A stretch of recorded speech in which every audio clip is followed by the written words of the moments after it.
Welcome back to the Toaster. It's your girl, Jordan Mays. I hope you all are doing well, and I hope you guys have had some waffles for breakfast, okay?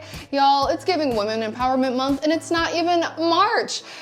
And that's a hint to who we've got into the hot seat today. Let's go ahead and dive in. She's a jack of all trades. She's a hairstylist, a business owner, all around beauty and health advocate. And she has started her brand a few years back, and it's slowly but surely making waves in the industry. You guys, as a Black woman business owner, it's important to, learn, explore, dive into those journeys so that we can change lives, okay? Our guest today is Miss Janora Davenport. Woo! Hey, Janora. Hello, Jordan. How are you doing today? I am well. How are you? I'm doing good. Welcome to the Toaster. Thank you for having me. How are you feeling? I am feeling amazing. I love this set. It gives Thank you. bright, beautiful. Thank you so much. Love it. Thank you for joining us today. Y'all, if you guys don't know who Janora Davenport is, and if you guys aren't familiar with Nori Beauty, today is gonna change all of that. So let's go ahead and get into it, okay? Let's go. So for the wafflers out there who don't know you, Janora, please tell us a little bit about yourself, background, how you made it this far. Just tell them a little bit about yourself. Lovely. So my name is Janora Davenport, and I am from the great state of Mississippi. Love that. I am a born and raised country girl, Okay. living in the big city of Atlanta. I come from a family of 5, mom and dad, and I have 2 older siblings. I also am a mom. I have a little 3-year-old myself, and I went to college at Jackson State in 2012, graduated in 2016, and then I came to Atlanta. We love that. And you launched your beauty brand, Nori Beauty, in what year? I launched Nori Beauty officially, 2017, 2018? Love that. Can you tell us a little bit about your hair journey, your own, and just like the journey that it took from, braiding hair to starting your own business? So the journey really started with me. I did a big chop to my hair. Yes. In college, decided that I wanted to go natural. So that's what really started it. And then in college, I was selling bundles. I was one of the hairstylists on campus. The girls were coming to get their braids done, their extensions. And from there, I just was like, I want to start a product line. And so I left Jackson State 16, came to Atlanta, and in about 2018, I was like, I want to start a hair care product line. And that's where I actually was at that time, Love Your Hair. Mm-hmm. And my message with Love Your Hair was I wanted Black women especially to embrace the beauty of our own hair and embracing what we have and just loving what we have, taking care of what we have. And that way you don't have to always depend on the extensions or the enhancement of other things. But that was my message. That's how we got here. And over time, I think I've went through like 3 rebrands. I'm at my final staple where Nori Beauty is definitely the magic. We love that. And peep the hat, okay? Rep a freaking cent. Always on brand. Yes. Always. Please tell us about the services that Nori Beauty offers, what it stands for, and what the viewers can expect from your brand. So I service men and women. I specialize in braids, where I've specialized in braids for 12 plus years, a very long time. I graduated from cosmetology school in April of last year, so I have been expanding my services more so into like healthy hair and scalp care. And I'm also servicing natural hair. So I do offer other services outside of braids, such as silk pressings and natural protective styles like 2-strand twists and braids to the scalp and things of that nature. Okay, and on the website it shows that you're featuring a soothing oil. Yes. Yes, is it also a hair growth oil? Yes, it is. Yes, and tell us about that. Tell us about the results we can expect from that product. So this is my first successful product, I would say. I started this in 2017, but it's called the Soothing Hair Growth Oil, and it is used specifically more so in protective styles, but it can be used with also like your natural curls as well. But I promote it to a lot of my clients because I've been braiding for a long time, and when we wear braids, our hair isn't really receiving the moisture retention that it needs. So of course there are products out there that tells you they seal in the moisture, but the staple about about my product is it actually attracts and locks in moisture from the environment. And so two very key ingredients that are in my product are aloe vera gel and vegetable glycerin. So it keeps the hair moisturized while being put away, and that's important.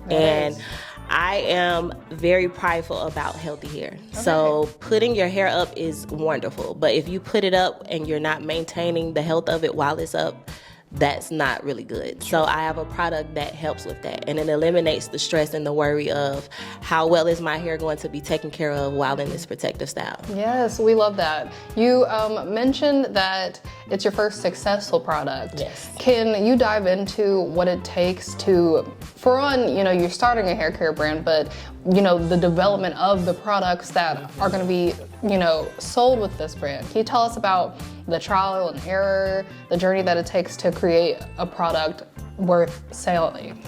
Well, first it takes money. You have to have the coins to definitely develop such product, but it takes vision. I think you should definitely do a lot of research. You should be knowledgeable about what it is that you're creating.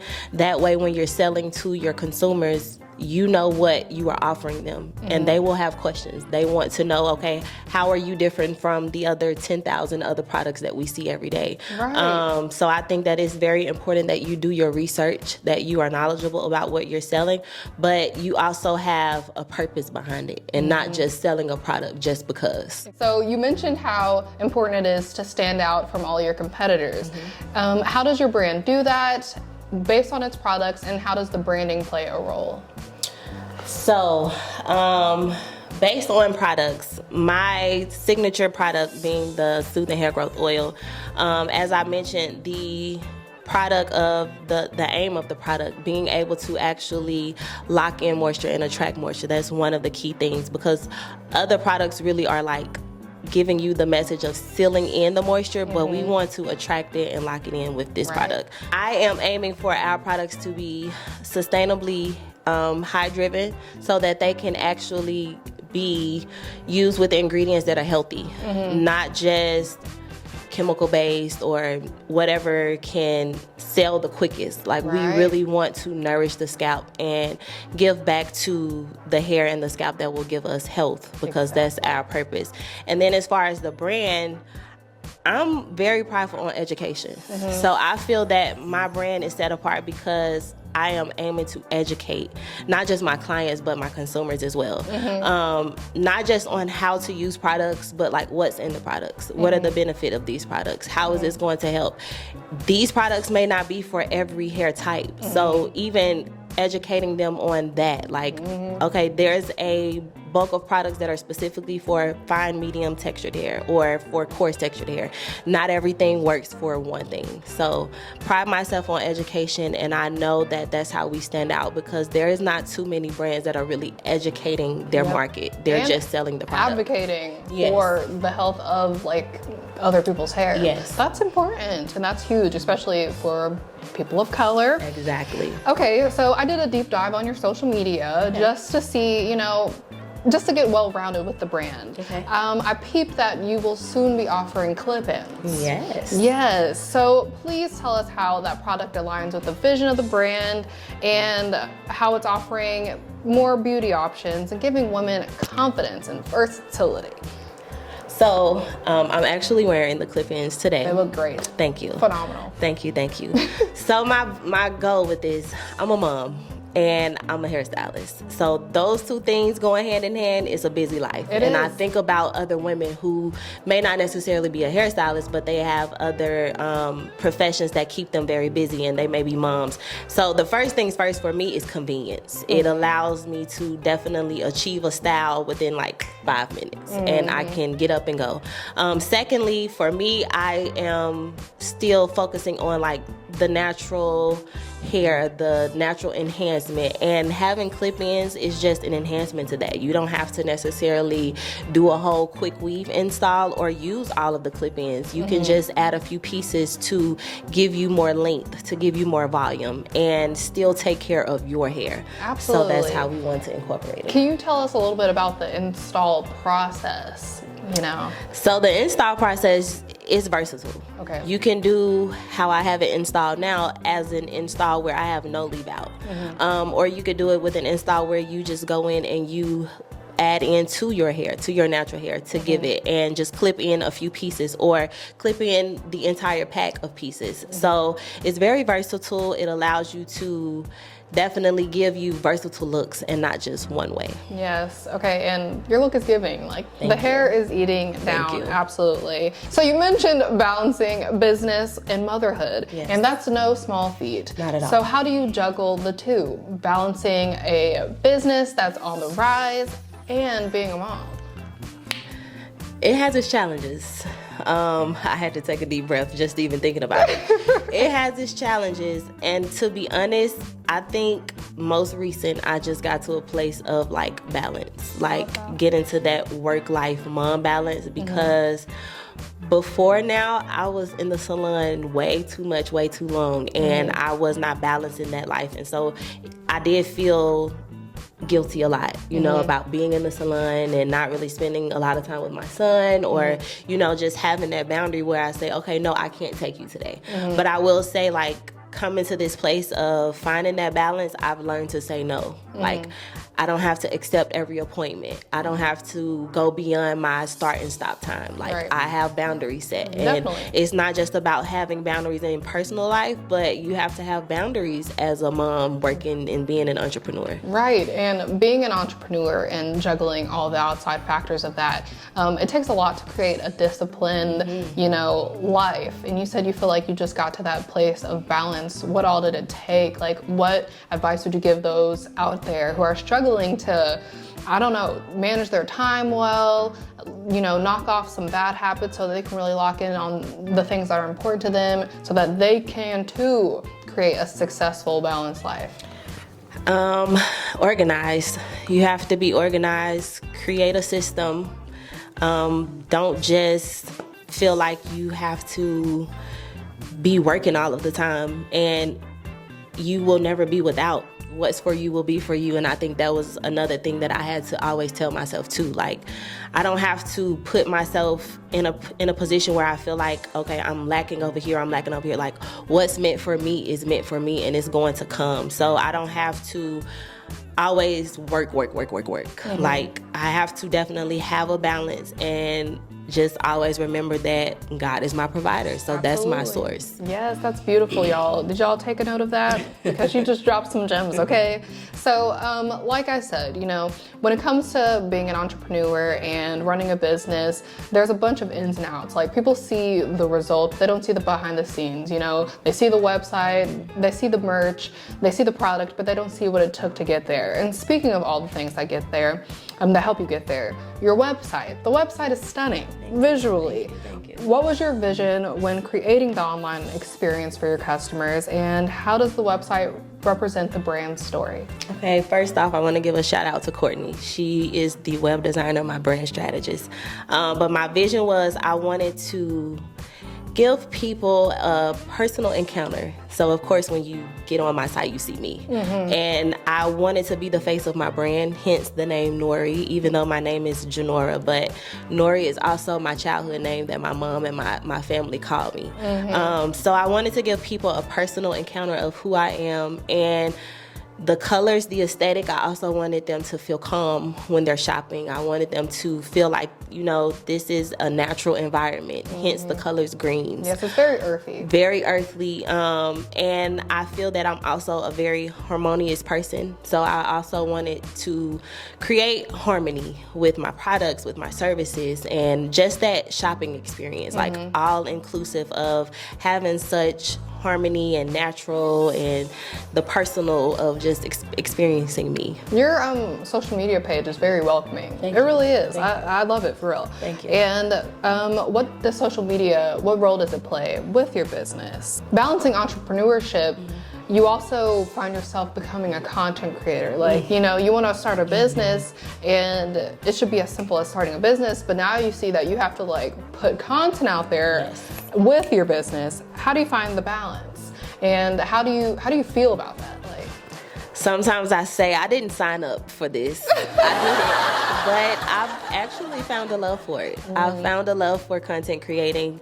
It's another job. It definitely is. I am getting ready to pass the torch because I can't do everything, and I've done everything for so long. So I've reached that place where content creating and social media is necessary. You cannot, I mean, the times that we're living in right now, literally, you cannot exclude it. Like, you have to have the social media.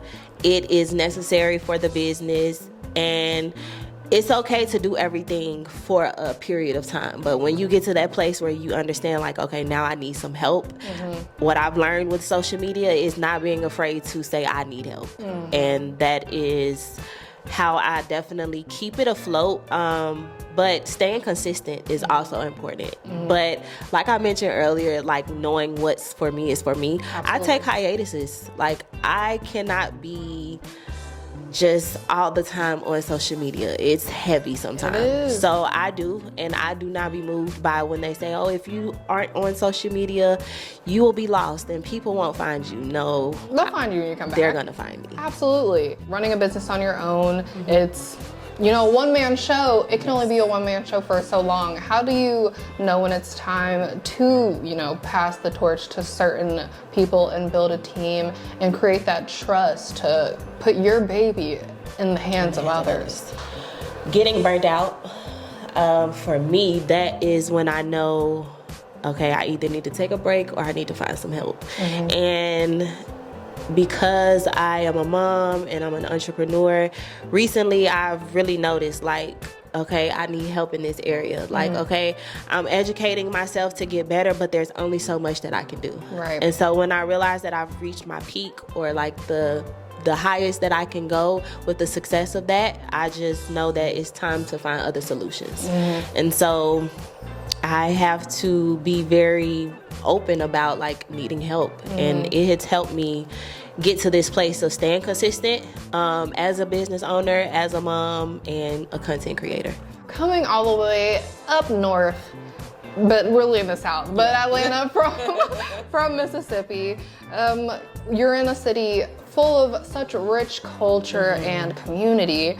How has this city shaped your journey as an entrepreneur? I love Atlanta. Like, love the culture, love the blackness. Like, it's so much black excellence here. It has pushed me to the point of, like, you see so many black successors that you don't want to give up. Like, you don't want to quit. And it also puts me in the state of, like, keeping tunnel vision, because there can also be so many distractions. Definitely. Because I come from Mississippi. And then where I come from, I'm from Manatee, Mississippi, where it's like population of like probably 700, 800 people. Oh my gosh. So to go from like that small of a community to such of a big city, you have to stay focused. Definitely. And you can become easily distracted. And so for me, staying tunnel vision and not being moved by so many things that you see, but remembering the vision and just staying in that alignment. How long have you been here?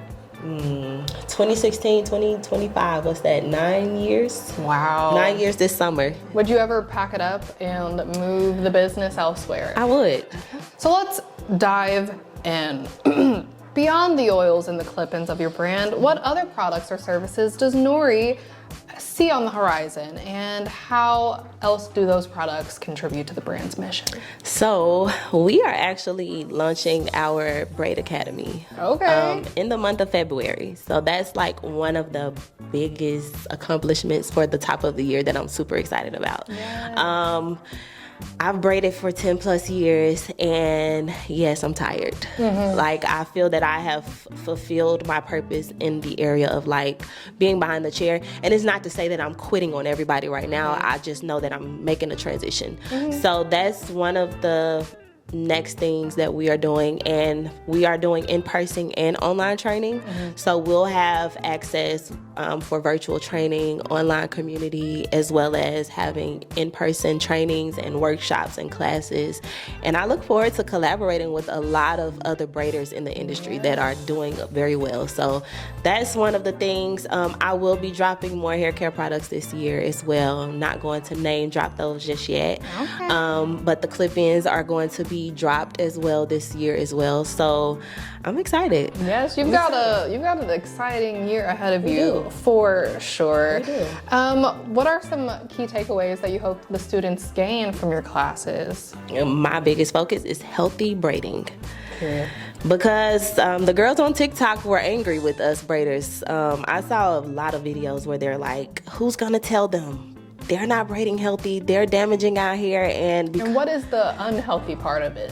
I think trending styles. Okay. We get so caught up in like so many trends that we want to do this on everybody's hair. And everybody is not a one size fit all when it comes to trendy styles. You have to know who can take this style, what type of hair texture is this style good for, knowing the health of this person's scalp. And I also feel that as braiders, don't shoot me, but I want us to go to cosmetology school. I went and got my license, and I will be the first to say before I got my license, I was that braider that said I will never go to cosmetology school. Oh my God. Because in states like Georgia, you don't have to have your license. You don't. So for me, it was like, go to school for what? Like, I don't need my license to do what I love. But in all actuality, I learned so much going to school, and it really set me apart as a braider. Definitely. And it helped me expand my services, which is really good because you can add on things to your appointments, which adds on to the ticket. Definitely. Revenue is key. Adds value. You're Yes. truly a master of your craft now. Exactly. For us out there who don't braid hair, we're seeking a braider. What are some red flags that we should look out for when it comes to braiding? Like some of the girlies, they don't oil the scalp. And they just slather on the thick gels, and then your scalp is itchy 24 hours later. Like, what are some other red flags we should look for when we're, patronizing a braider? So I think you should be aware of like yourself. Okay.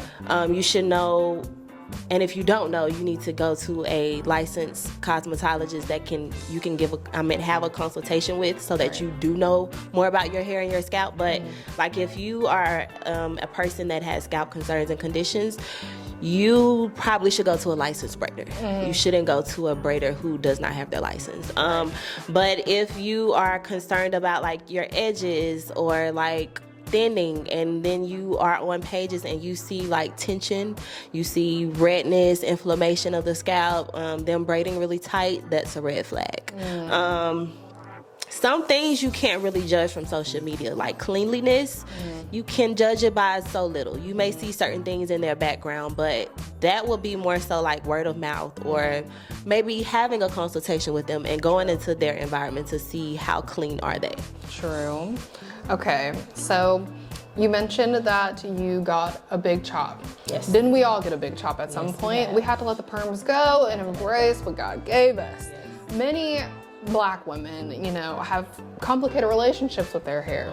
And when it comes to the natural versus chemically treated styles, like that's always one of the main topics of conversation when we talk about Black women hair. How do you think the beauty industry can better support Black women in embracing their natural hair? I think that we should definitely have more circles like this, like having those discussions where we don't judge. Like we have these open discussions and we talk to one another and we hear one another out, and not always make our clients feel intimidated because we know more or we have such education. But one thing I do with my clients is I prioritize consultations, and I think that's important because you get to know one another, and it's not just about getting to know their hair, but also getting to know like their wants and their needs when it comes to how they want to end the appointment, how they want to look, what is their personal lifestyle like. So I think that would help out a whole lot. Yes, I think so too, y'all. Take notes, okay?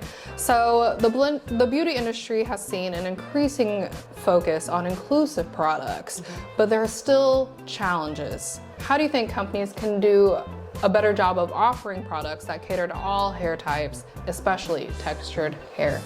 Actually getting to know us, having conversations with us, walking into our salons, walking into environments that are predominantly Black. Having more forums and discussions where they really get to know about our hair and not just assuming or guessing or looking at the next hair care product line and then saying, oh well, they made this, so let's create this. Like really getting to know us and putting that into play. Right, and then that creates that trust value, It right? does. And then that creates that income, like that check, that cash flow. Yes. Speaking of trust, and we haven't talked about controversy, but we're about to dive in. I could probably count on my hands the number of, or the names of Black hair care brands that I'm familiar with. Okay. I'm sure there are hundreds I know of, but like, you know, we're not familiar with all of them. But one of them that made waves in the industry was Mielle Organics, created by Monique Rodriguez. She's the CEO and founder, and I believe it's like a family business. It started from her kitchen, and now she's in stores nationwide.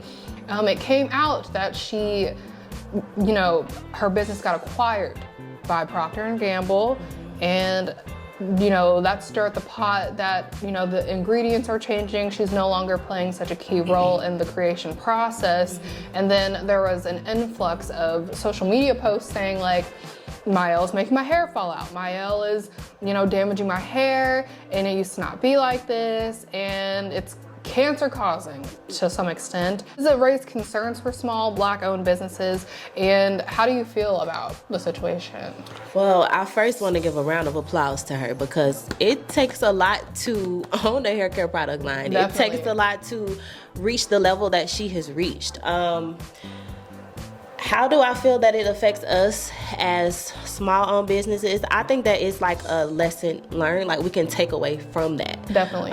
For me personally, I say this now, and I really want to stand on this as I grow. I don't want to ever sell my business, just because I feel that certain levels of business as such, like Procter & Gamble, they don't really want to keep the integrity of your hair care line. Right. And I know she came in with the intention of really like selling to us Black women and families, and giving us the nourishment and needs through product, and she definitely gave what she sold, but I feel that they don't want to keep that message. They don't care. And I don't know if acquired means like completely like Mielle is yours, it's no longer mine. Like, I'm not sure of the logistics of that, but it definitely stirred the pot. It definitely scared some folk. It did. And made people read their labels. It did. You know? Which is important. It is. It's very important. Like, there's so many ingredients that are in a lot of products that we should absolutely be avoiding. Being an entrepreneur, 8 years in, you've had to really lock into trusting the process time and time again, because you know you can't always see what's at the end of the tunnel, and we face challenges and victories left and right, and sometimes it's hard to see or stay motivated to keep going to get to that end goal. What has trusting the process meant to you in your journey, and what has kept you motivated when things get rocky? So trusting the process means having faith. You cannot be moved by what you see, because life is going to life, and things are going to happen out of your control, and you just have to remember the vision. One of my favorite scriptures that I live by is Luke 1:45. The vision that was given to her shall be performed. So if you saw it, it's going to happen. Like, no matter what, it's going to happen. Yes, I love that. And on top of, you know, the challenges, you know, we claim victory over here. Hello. What has been the most rewarding part of your journey? I would say probably like going from working a 9-to-5 to like really owning a business. Yeah, it's not easy, guys. It's not easy at all, but like really that took faith. Like, I remember asking God, like, am I really supposed to do this? And I quit my job, and I loved my job. The last job that I had, I really loved it, but it wasn't doing enough for me. And I was struggling. And so like really having that faith to just walk out on faith, and being an entrepreneur is spiritual.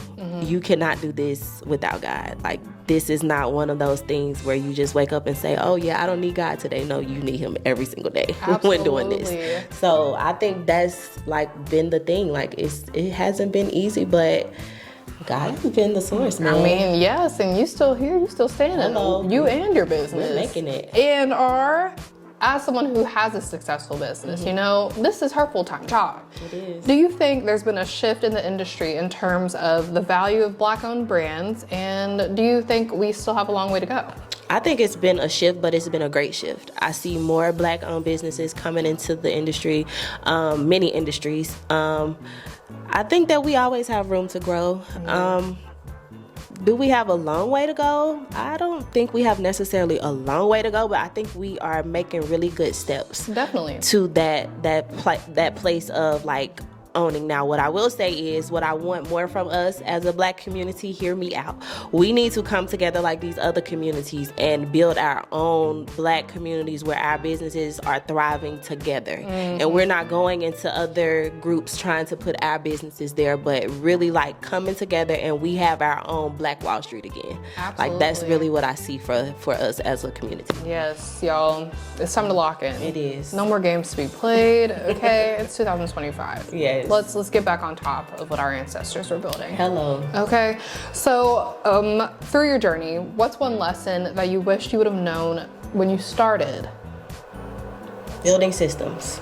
Okay. I was a hustler for a very long time, and that created no structure, no boundaries, just winging it.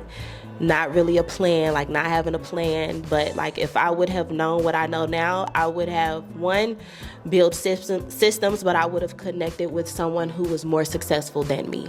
And I think that that's another lesson too, not being intimidated by more successful people, like truly getting under the wings of people who are at the level that you want to be at, because that's going to help you reach probably quicker, honestly, reach the goal that you want to reach. And people are surprisingly happy to help. Like 9 times out of 10, like people love to help. They are so helpful. Like it's free 99. Well, I mean, okay. You know, because Jay-Z likes to talk about how his game costs money. Like you a dinner with Jay-Z might be worth $1 million. For sure. You know? But, you know, for most people, it doesn't hurt them to like pass the torch, pass the knowledge along. So y'all, if you're struggling and you don't know where to look at someone who's doing it. Yes. And just, you know, if one door doesn't open, the next door will, honestly. Yes. Okay, so we talked about the importance of, you know, staying true to yourself, staying true to yourself so that, you know, it shows in your brand. You know, the brand needs to reflect an authentic vibe. How do you maintain authenticity in both your business and your content, especially when there's external pressure to conform? Like there's always a trend, there's always, you know, low-key, there's always something telling us what to do. How do you, you know, stay true to you? That's the only way that you really attract what's for you. Because if you try to become anything that's not you, you will attract things that you don't want. So if you are truly in the purpose of attracting what's for you, you have to stay true to yourself and just not being distracted by the outside forces, because they're gonna come, they're going to be there, but like know yourself and know your purpose and know the vision. Absolutely, y'all. This episode has been full of gems, truly. I hope y'all had a great time learning about Janora and Nori Beauty as much as I did. Looking ahead, what's next for Nori Beauty? Can you tell us, like, where do you see the brand in the next 5 years? What can we expect from you guys? I definitely will say, look for us, all things beauty and essential, just as our tagline says. The next 5 years, who knows? You may see us in your favorite store. You may see us down the sidewalk with our own storefront. You may see us definitely with more Braid Academies, actually in person, having these brick and mortars. So you just never know. We have a lot coming. I love that. And what advice would you give other women, whether they're older, our age, younger kiddos who are, you know, up and coming braiders, up and coming lovers of hair who want to, you know, make a difference in the hair industry, who want to create a business, a substantial business in the future? What do you have to say to them? Keep God first and foremost. Seek Him first. Everything else will be added unto you. That is key. And get around people with like-minded visions, like-minded thinking. If you have to break away from certain environments or certain people, do that.